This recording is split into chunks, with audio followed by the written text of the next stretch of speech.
Ladies and gentlemen, today's follow-up workshop is intended to further sensitize and inform stakeholders and the general public on the various aspects which are fundamental to good corporate governance within the parastatal sector and the roles and responsibilities of the Parastatal Monitoring Department in facilitating that development initiative. As we consider the theme of today's workshop, two key words stand out: governance and monitoring. The concise Oxford English Dictionary defines governance as the action or manner of governing. And on the other hand, Investopedia.com defines corporate governance as, and I quote, the system of rules, practices and processes by which a company is directed and controlled. Corporate governance essentially involves balancing the interests of the many stakeholders in a company. These include its shareholders, management, customers, suppliers, finances, government, and the community. Since corporate governance also provides the framework for attaining a company's objectives, it encompasses practically every sphere of management, from action plans and internal controls to performance measurement and corporate disclosure, unquote. I also looked at businessdictionary.com, which defines monitoring as, and I quote, supervising activities in progress to ensure they are on course and on schedule in meeting the objectives and performance targets. Ladies and gentlemen, by the end of this workshop, you will be the judge. You will determine whether your organization demonstrates good corporate governance practices, as well as determine whether the Parastatal Monitoring Department can be an effective vehicle in assisting your organization to offer added value to the citizens of St. Lucia.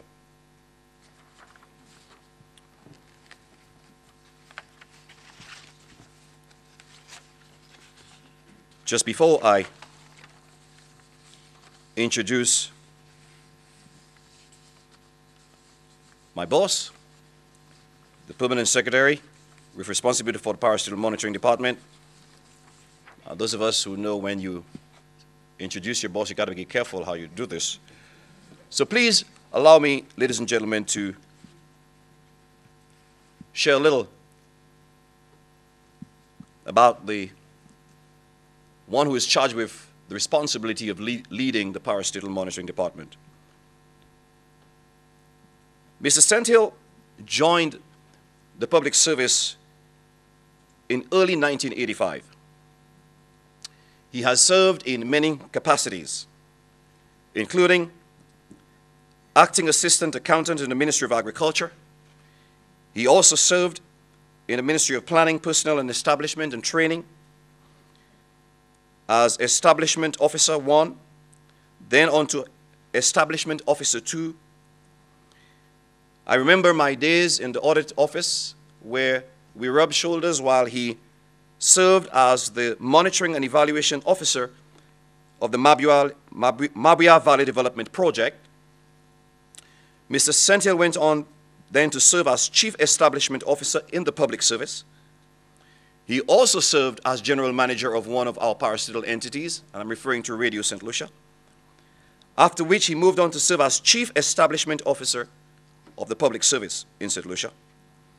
He then went on to serve in 1998 as the Acting Deputy Permanent Secretary in the Ministry of Commerce, Industry and Consumer Affairs. Then went on to serve as Chief Establishment Officer, Acting Deputy Permanent Secretary in the Ministry of Health, Chief Establishment Officer in the Ministry of the Public Service, Acting Deputy Director Finance and Economic Affairs, Ministry of Finance, Deputy Director, the Ministry of Finance, Deputy Permanent Secretary in the Ministry of Labor Relations with responsibility for the public services and cooperatives, Acting Permanent Secretary in the Ministry of Home Affairs and National Security, Deputy Permanent Secretary in the Ministry of Labor Relations, Acting Permanent Secretary in the Ministry of Health, Permanent Secretary in the Ministry of Health, Permanent Secretary in the Ministry of Labor, and today, Permanent Secretary with responsibility for the Parastatal Monitoring Department in the office of the Prime Minister. Well,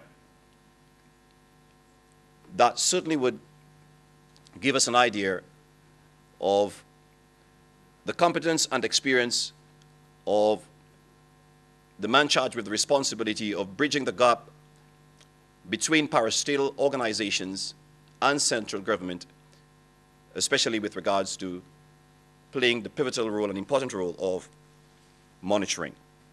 At this time, ladies and gentlemen, please help me welcome Mr. Felix Sentil, Permanent Secretary with responsibility for the Parastatal Monitoring Department in the Office of the Prime Minister. Mr. Sentil.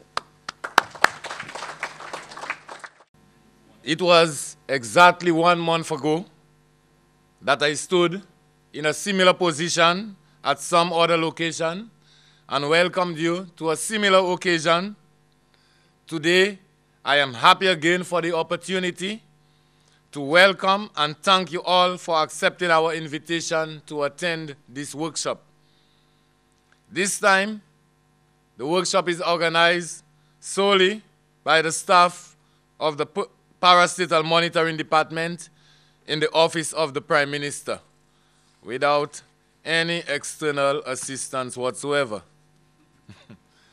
The theme for this workshop, Master of Ceremony, is corporate governance in parastatal entities and the role of the Parastatal Monitoring Department.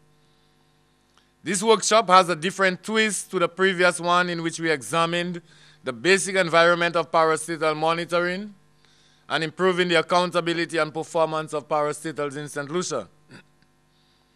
This workshop is expected to be more interactive, as we seek to get from you, the participants, a greater insight into the governance structures that you deem necessary for the effective operation of parastatal institutions, including your views on the roles you think that are appropriate for the Parastatal Monitoring Department.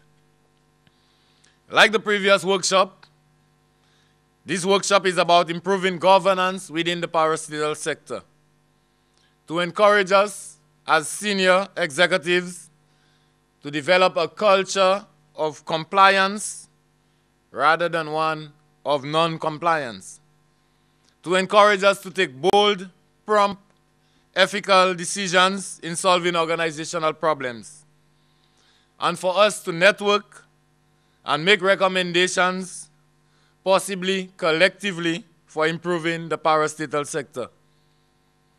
Master of Ceremony, as someone working on ways to improve organizational performance and effectiveness, I know how important it is to look for guidance and the best of what others have done.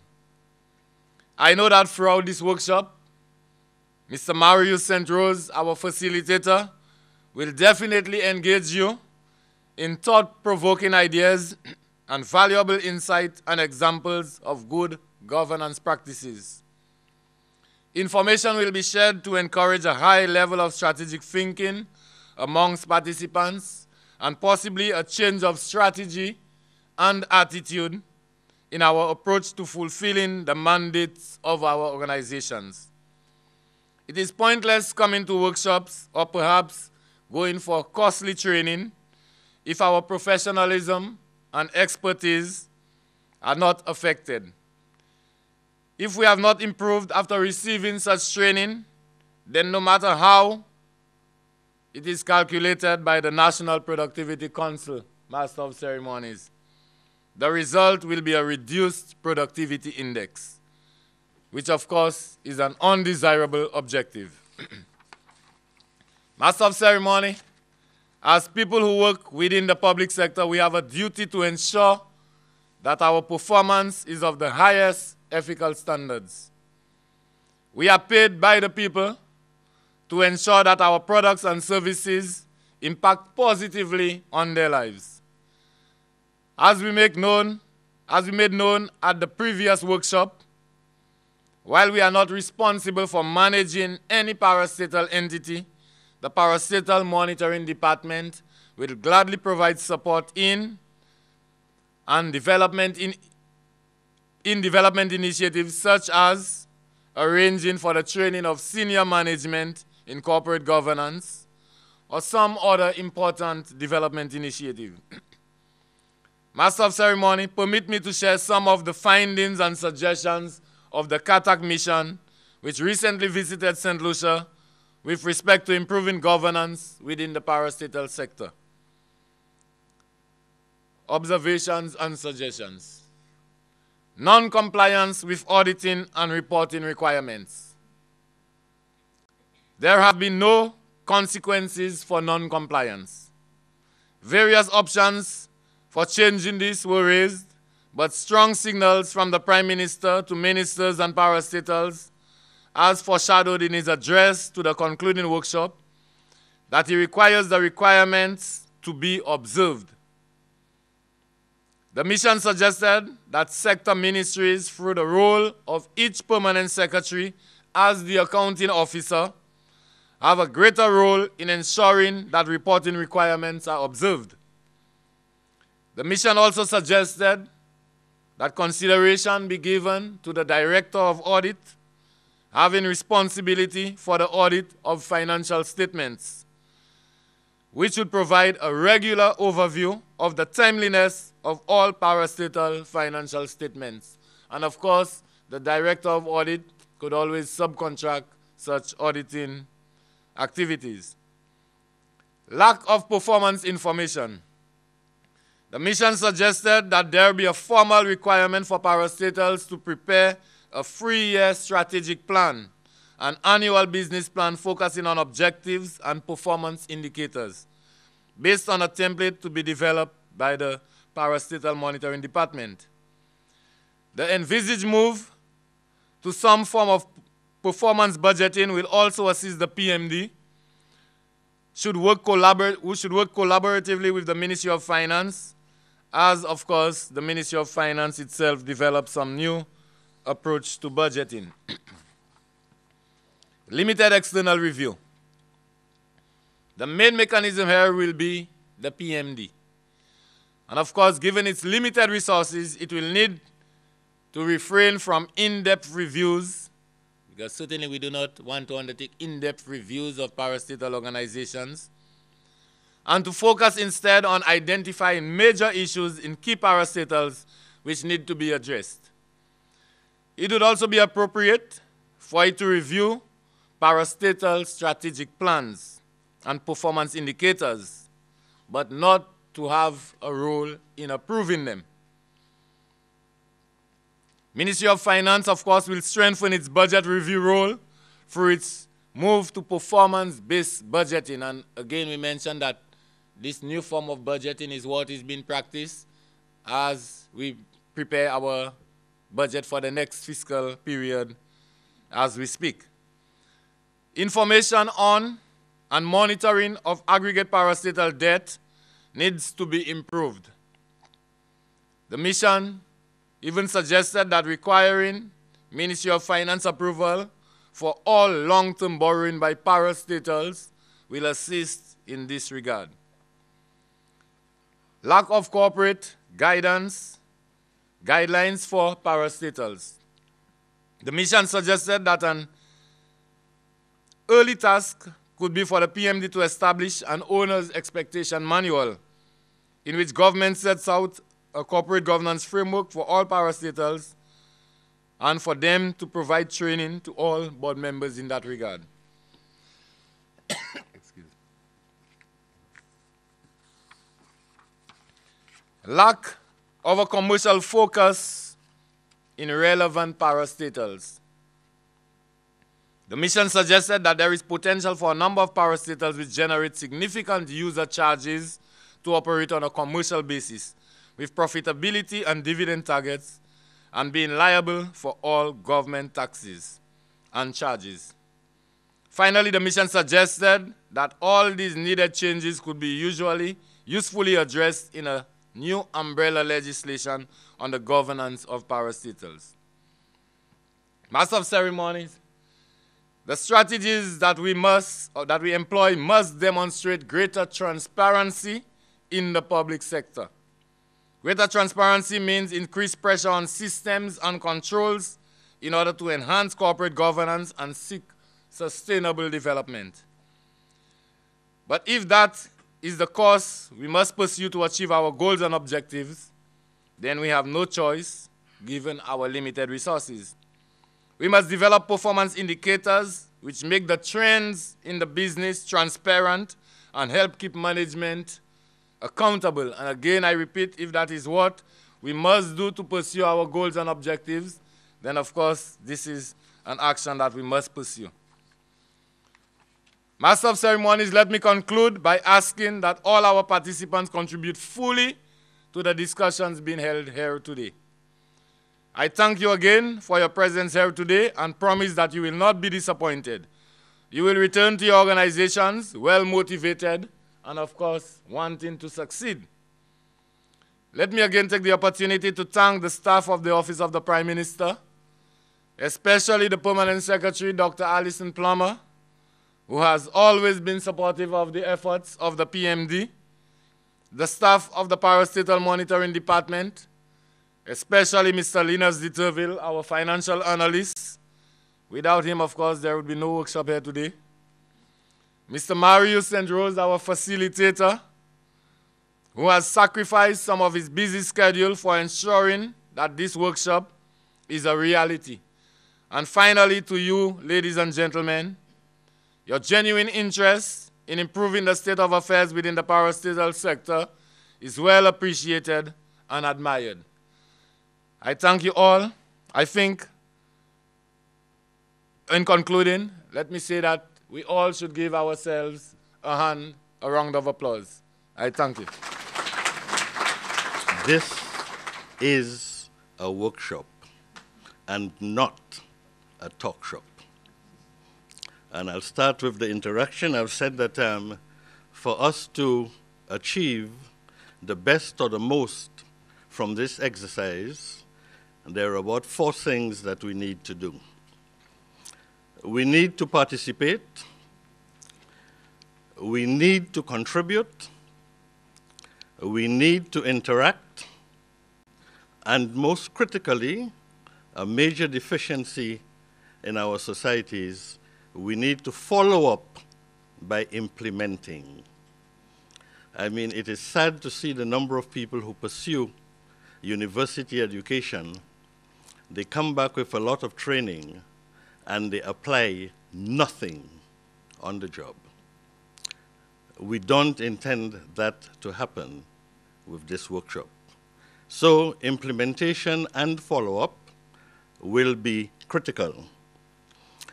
In terms of the presentation format, we're not only going to be discussing what needs to be done, but importantly, you're adults and bright people, why should it be done? It's not just what nobody's dictating to you. We have to give you the logic, and you have to see the logic in what is to be done. And of course, the overall objective of this and other exercises is to achieve much greater efficiency and effectiveness in resource use wherever we are, at the home, at the individual level, at the parastatals, at the government level, and at the country level. The workshop in the context of 3 propositions. Proposition number 1 is that St. Lucia's most critical economic challenge is to significantly improve its international competitiveness. That is St. Lucia's biggest problem. And it's a problem with others, but more so for us. Goes to the issue of productivity, goes to the issue of efficiency, and so on. The second proposition is that government has a central role to play in improving that competitiveness. Government has an essential role to play in improving that competitiveness. And the third proposition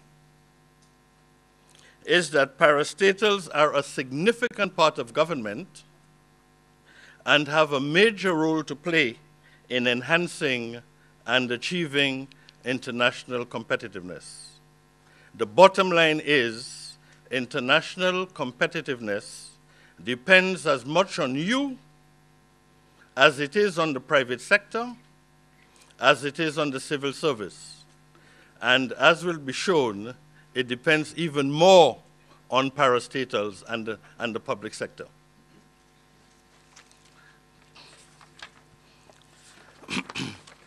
Let us look at proposition number 1. St. Lucia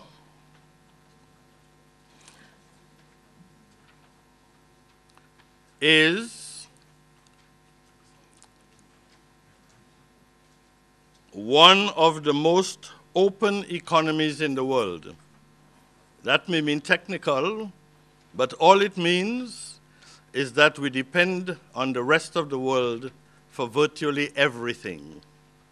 We depend on the rest of the world for our export markets, bananas, tourism, foreign investment.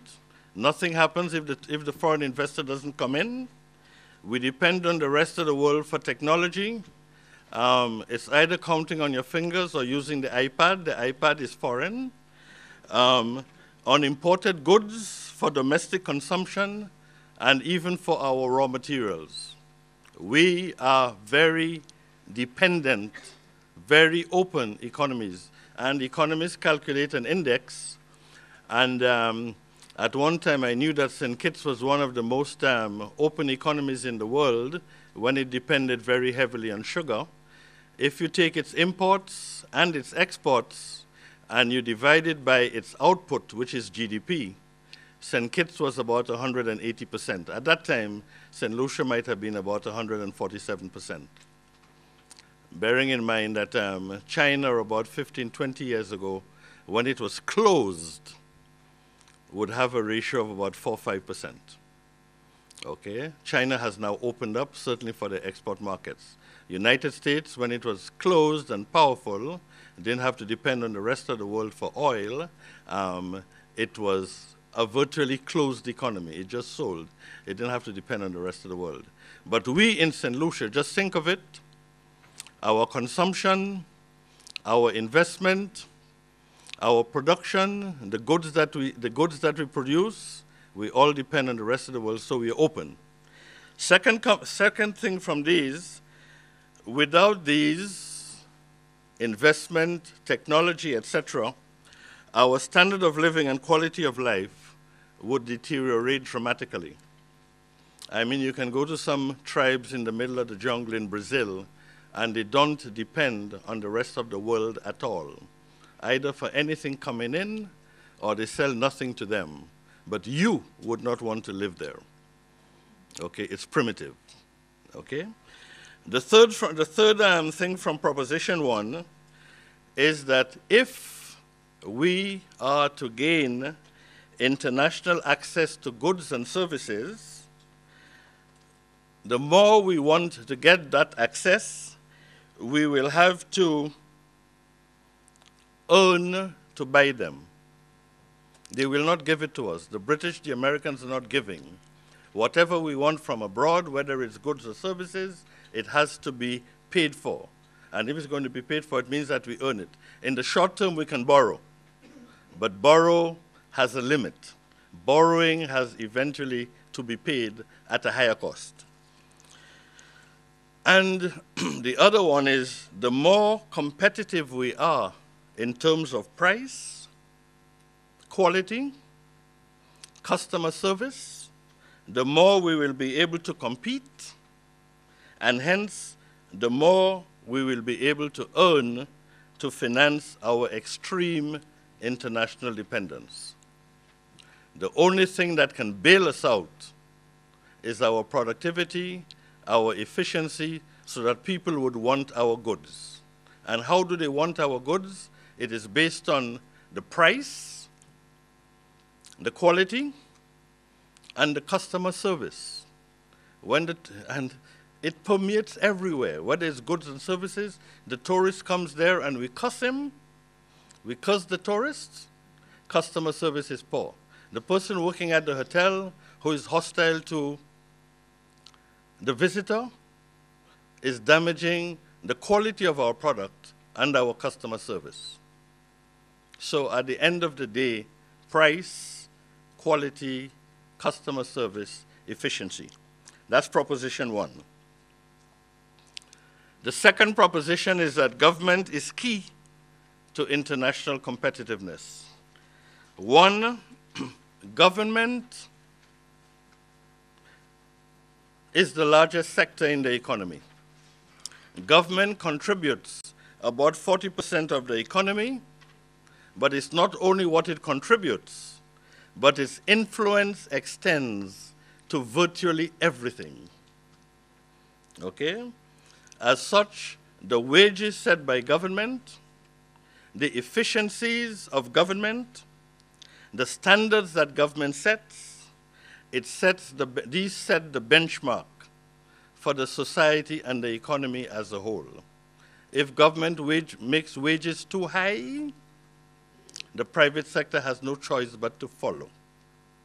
If government accepts low standards and has 40% of the labor force, these are the standards that would be set for the private sector. Okay, straightforward. Okay, government is large by itself, but in addition to that, it has an indirect influence on the rest of almost everything. Government's contribution to GDP is unique. Whilst Baron prepares pepper sauce and Heineken produces Piton or whatever, government's contribution to GDP is largely services. It is in services, it is not goods. Okay? And more than that, government services are non-tradable. What government produces and supplies to us, we cannot say that, look, if we don't like the price and the quality of government goods, like getting a passport, I can go to the private sector or MNC and get one. You don't have a choice. Okay? So government's products government services are unique. They are non-tradable. You don't have a choice. Okay? And sometimes it goes beyond that. Because if you don't use the service, you can be punished. That's how important the government is. And consumers have no choice in determining whether they use it at all, irrespective of its price and quality, in which case many of them are mandatory. That's the influence of government. So if government sets a low tone, a poor quality, high prices, and so on, we don't have a choice and say, look, I am going to get it from, when I couldn't get my passport from St. Lucia, because after having lived in St. Lucia for all my life, they told me I have to come and swear, and it's going to take me about 3 months. I mean, up to age 67, 68, I never had any passport but a St. Lucian passport, and it was given to me all the time. But after my fire, it was burnt, and I got all the running around in the world. In this case, I had a choice. I went to Antigua and got my passport in 2 days. Okay? And that happens. Well, in that case, I had a choice. Okay? But most people don't have that choice. Okay? The other feature about government is that there is no impetus, there is no motivation, okay, to give value for money. Mr. Chasney, with his Mega J, will try to ensure that his customers give value for money because he will lose business. In the public sector, it is not there. I mean, I called yesterday to an institution, it was about 10 to 4, I said, you don't know we close? Come on, come on. And it happens all so often. I'll give you a story that if the Prime Minister was there, he would remember. In his first administration, somebody wanted to build a hotel in Viewfort. The investor was coming out of Trinidad. The Prime Minister took care of the investor, but he had to travel, so he asked the minister to take the investor around. Everything was done, etc., etc. He took the investor around. The minister took the investor around, but he left him before he would get into immigration. And the immigration fella gave the minister, gave the investor so much trouble that the Monday he called the prime minister and said, look, I'm not going to invest in St. Lucia again. If I got so much trouble, what will my visitors get? A simple act. A simple act. Okay? St. Lucia, Vieux-Fort may have been a boomtown today, but for that simple act, and we never know when that simple act will take place. It could be any act at all. Okay? But because, and the next thing about government, because of all this, government's direct and indirect costs loom large in our cost of production. Government's direct and indirect costs, if government is productive, they're 40%, it means the cost of goods will go up right away. Okay? It may make us uncompetitive, but we have no choice to pay for it. You may just try to wonder why I see it down. I mean, the only people who seem to be able to be competitive, and I don't know how they do it, is the SNSs and Uptown Liquor. I don't know why and how, but you know, for some reason they're able to, well, however, but I mean, I won't go into this one. So this is proposition 2. Proposition 3 is, what are the functions of government? And they are there, defend and that's how it started, defend the territorial integrity, maintain domestic law and order, etc., etc. And government delegates those responsibilities to, delegates those responsibilities to the central government, or else it delegates it to parastatals. When you take all these propositions together and the underlying positions, all it means is that parastatals like you, believe it or not, parastatals like you have an important role to play in determining our competitiveness. If the Wasco pipe is not working, if the Blue Boy is not working, if somebody falls sick at the hospital, it impacts ultimately on the competitiveness of the society. But there is a more distinguished person waiting to present on behalf of the Prime Minister.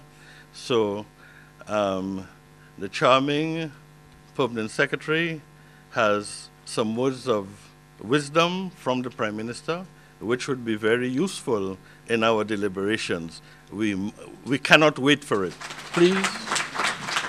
It is indeed a pleasure to be here with you. Regrettably, though, to convey the deepest apologies from Prime Minister.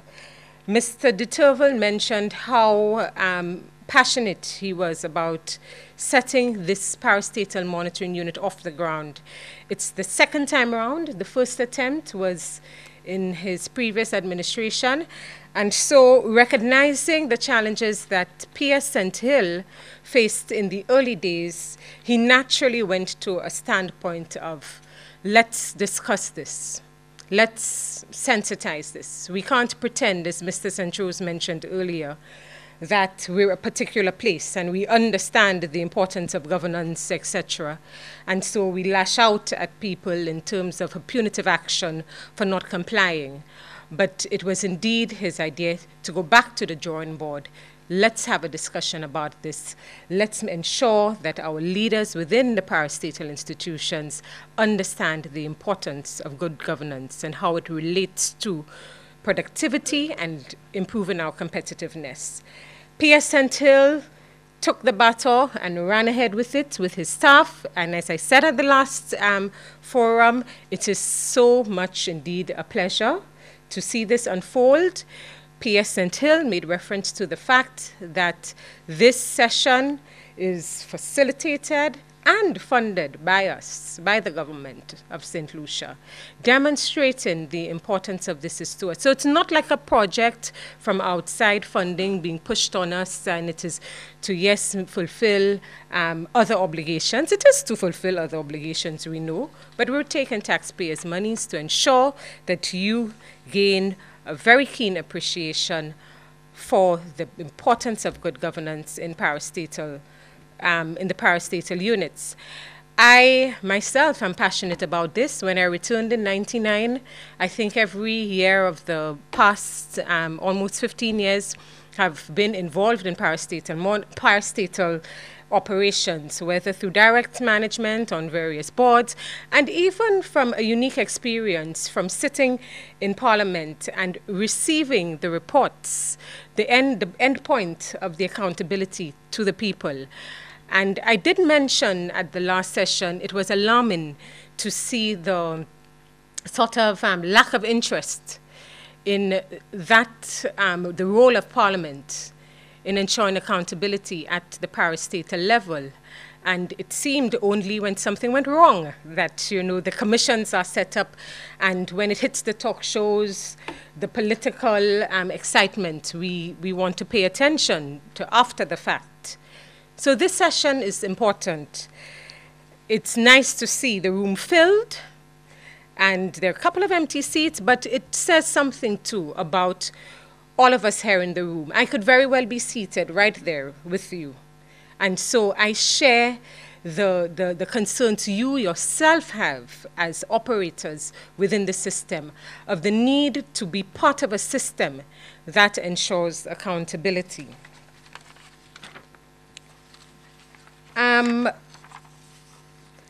As we heard earlier, that after so long of not having this topic in the forefront of discussions, we are here today within the space of 6 weeks at a session, a forum, for the second time to discuss this. Mr. St. Rose, no doubt, gave you a taste of what the rest of the day would be like. It's about you, as he mentioned. And certainly, if the first workshop, I heard some of your experiences when Mr. St. Rose engaged you with regards to what action was taken since the first workshop. Most of you, if not all of you, attended the first workshop, indicated that there has been follow-up action. It's a work in progress. For those of you who it may have been more difficult to set the ball rolling, even after the various letters from the Audit Department and Parastatal Monitoring, we are indeed very hopeful that out of this session over the next 2 days, the traction will build up even more. And when you want to do so, when you understand the importance of doing something, it happens easily. Nobody has to. In fact, in most cases, I find that when the big stick is pointed, and being a part of regulation, we saw it. When you slap people in the face with the threats of punitive actions, etc., we retreat. We then engage the basic fundamental right we have, the freedom to choose. Do you want to do this? And so we don't want you there. We want you to be voluntary participants in ensuring accountability and transparency. I want at this point to make reference to a definition that the World Bank uses for governance of public institutions. The World Bank suggests that it is the manner in which public officials and institutions acquire and exercise the authority to shape public policy and provide public goods and services. So governance, we see here, as far as the World Bank's interpretation, has to apply along all parts of the chain. The way in which our boards are constituted. Mr. St. Rose alluded to personal charters, and Solicitor General clarified this. I smiled when he clarified it, because it gave an assurance that, yes, we know what we're talking about. It starts with the individual and the capability and capacity to contribute to the governance process. And that is what appointment on boards is about. Yes, it requires trust by the administration of the day. And I don't know any fool of a leader who would want to appoint someone to a board that he or she or the executive does not have the trust, that instead of spending most of their time firefighting and worrying about whether or not directives or things communicated is misinterpreted, having cleared that out of the way, you want individuals who are capable and have the capacity, both in time and other ways, to contribute to the process. And once you're there, you need to ensure that you set the correct framework. The framework to allow for the effective utilization of this power, this authority that is given in the interest of the people. That is important. In my short years of experience being here, I have seen the best, well-intentioned people get wrangled in activities that simply because the system allowed for it. And we all know what we're talking about. The public system cannot afford. I always say that democracy is a very expensive process. Can we really afford it? Because the cost of good governance per unit square miles that we have in our small islands is tremendous. We can't even afford to pay full-time parliamentarians. They need to seek salaries from other means, we know how. We can't afford to pay directors the amount of money that will ensure that they allocate the time necessary to ensure good governance. That's a reality. $200 a meeting, $1,000 a month, $1,005. The best boards probably give a little more than that. So we as directors are involved, engaged in other activities to sustain our livelihood. That's a reality. How can we compensate as a government? The way to compensate has to be by ensuring that the right structures are in place and you have effective monitoring and control. It is even more important, you cannot rely on the goodwill. All of you, I'm sure, could speak of experiences where for a period of time an institution was run well, and then we talk about, but what happened to it now? When that person was there. No, it does not have to be by chance. We have to set the foundation and put the systems in place. I mentioned, based on the definition of the World Bank, it implies that we get the right people on the boards. And by further extension, the boards need to get the right people in top management. The right people in top management need to get the right people in middle management. Because I can tell you, my short experience entering into the heart, the bosom of the public sector, I was on the fringes of it all the time. I can see definitely where the weakness is. And it is largely with our middle management. We have a lot of good workers within the public service, overworked people. But it is those that monitor, the frontliners, the ones, the day-to-day ones, that's where we need to empower them, strengthen their capabilities. So we see the tiered approach to ensuring effective operations. And on the note of effective operations, you can't separate the two. Mr. Centro spoke about competitiveness, directly related to productivity. In the absence of transparency, accountability, assured strong procedures, you want no surprises in the way a public institution executes a particular program or action, in the absence of that, what do you get? All the issues related to low productivity. Something that, you know, these days we've been hearing a lot about. We've been trying to avoid dealing with the issue because right away it forces and it implies a foundation of proper systems. Systems are what? Made up of procedures, processes. It requires documentation. You need documentation to create the historical data to audit in a less subjective manner.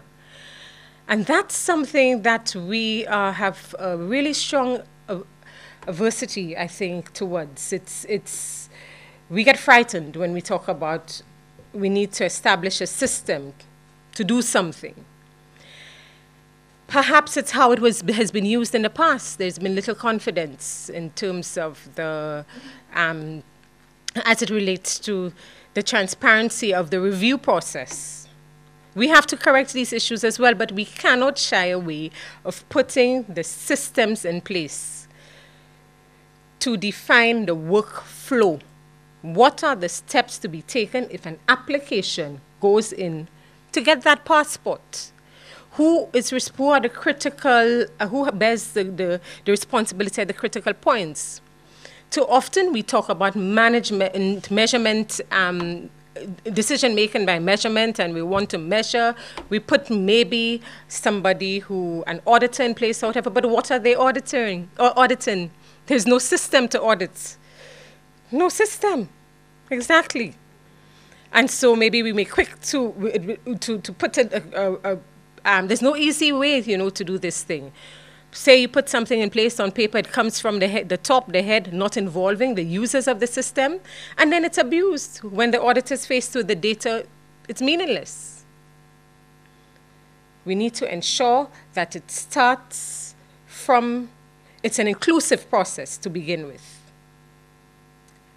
And the responsibility is placed on all of you here in this room as top managers, all of you who are involved in framing the systems that are used to execute your work.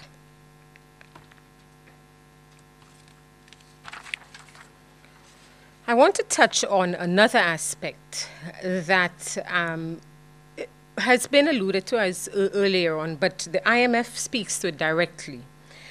And that is related to the spending issues. We've heard often Prime Minister makes reference to parastatals being a source of leakage of funds from central government. Leakage for public funds. And we know why. You submit a budget in the budget process stage. The funds are approved, allocated, and that's it. Government, by statute, does not get involved in the financial management of a parastatal. The responsibility is that of the board to ensure the effective use of these funds.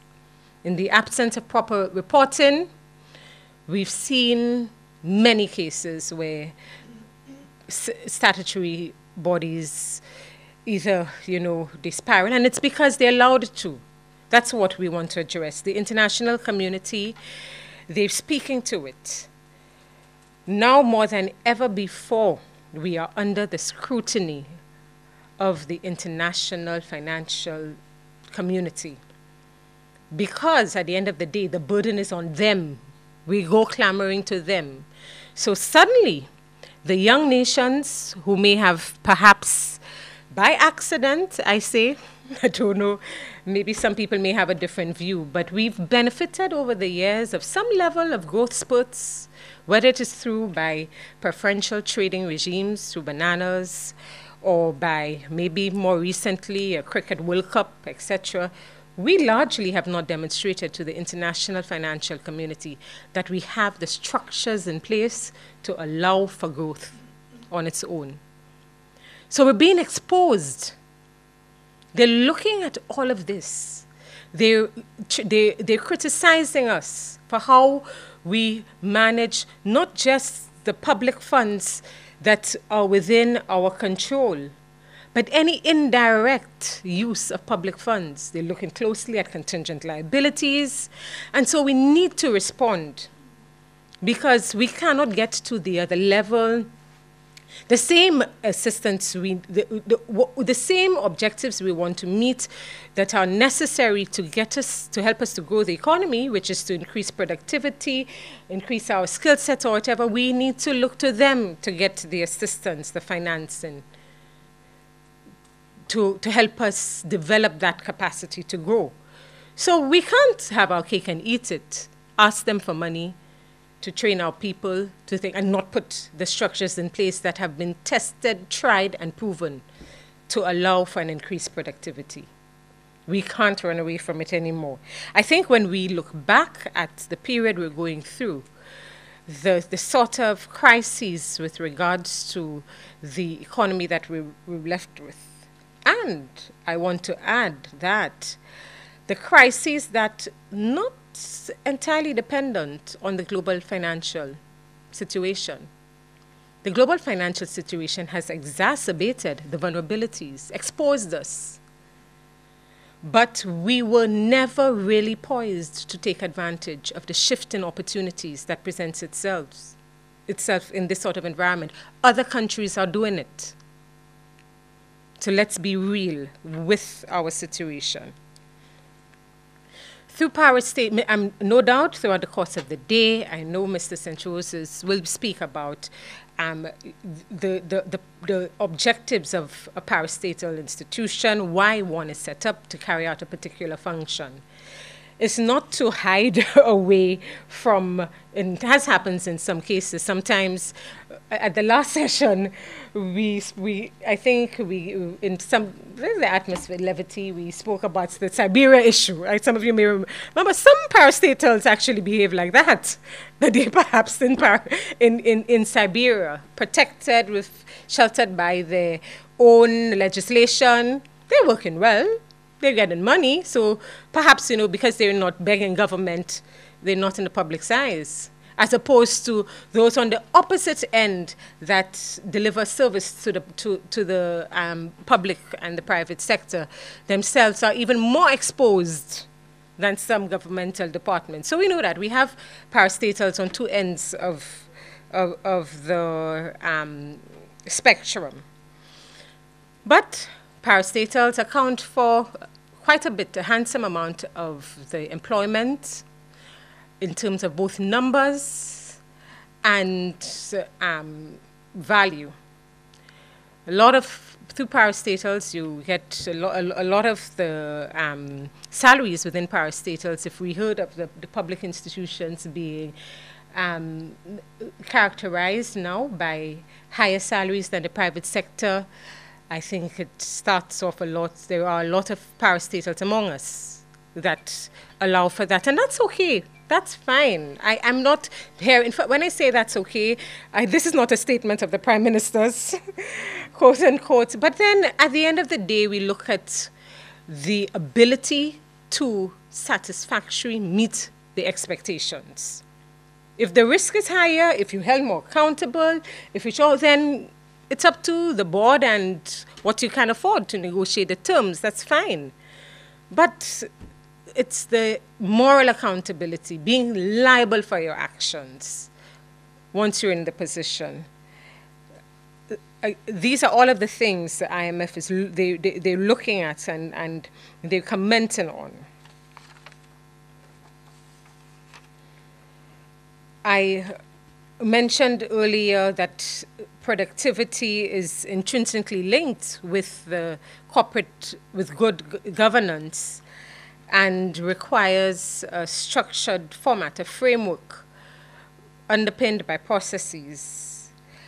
And Ms. P.S.'s words were intelligent planning, focused efforts.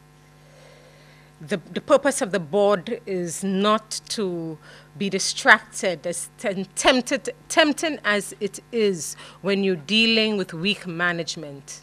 Your role is not to get involved. When I say weak, maybe what is perceived to be weak management, not to get involved in the day-to-day management of the institution. If you do that, how can you spend the time to focus on the more important strategic things, the planning sessions? In quality management, it is said that, well, the place of a top manager is, if this is the institution, it's with, when you know an institution has a good, strong management system in place, the back of the top manager, top manager, the CEO, stands on the fringes, back towards the inside and front outside. In other words, but that only works well in an institution that has a strong, mature system, that the directors, the top, need to be looking out to feel the changes out there, whilst being confident that things are running well inside. Look around you, the institutions that we have, nose peddling, the directors are in like that. Things are happening on the outside and suddenly it's a surprise. They don't know what's going on. More the reason why we need to institute the processes and the systems in place, because when you're sitting on the outskirts, you want to be sure that things are happening as they should be happening within your institution. If you're not at that stage, that model does not fit. The role of the board then has to spend time ensuring that the systems are put in place to allow them to do that, to allow them to strategize, adapt for continual improvement.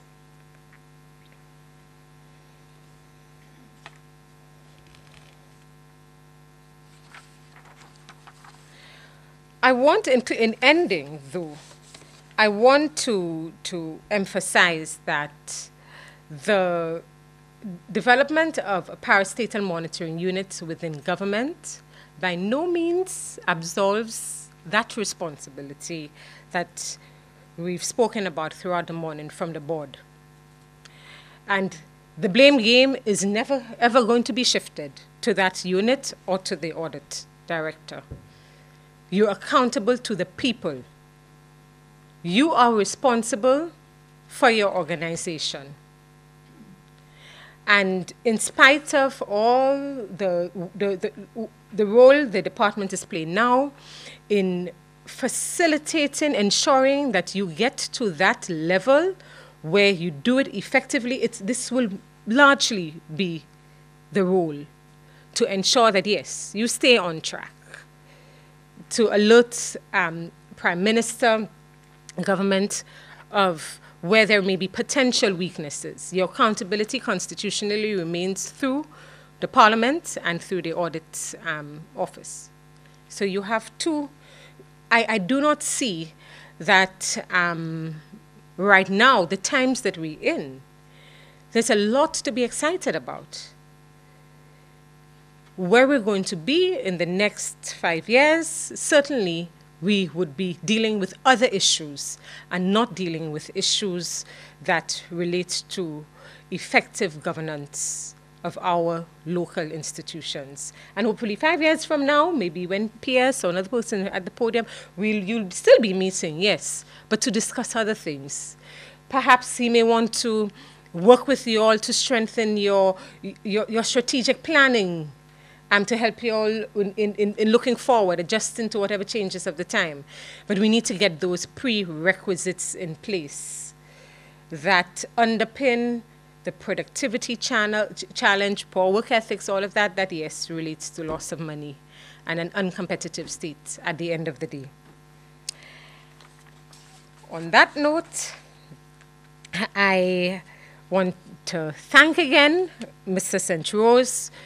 We are, I think, really lucky to have him amidst us and to be able to access his skills, his training.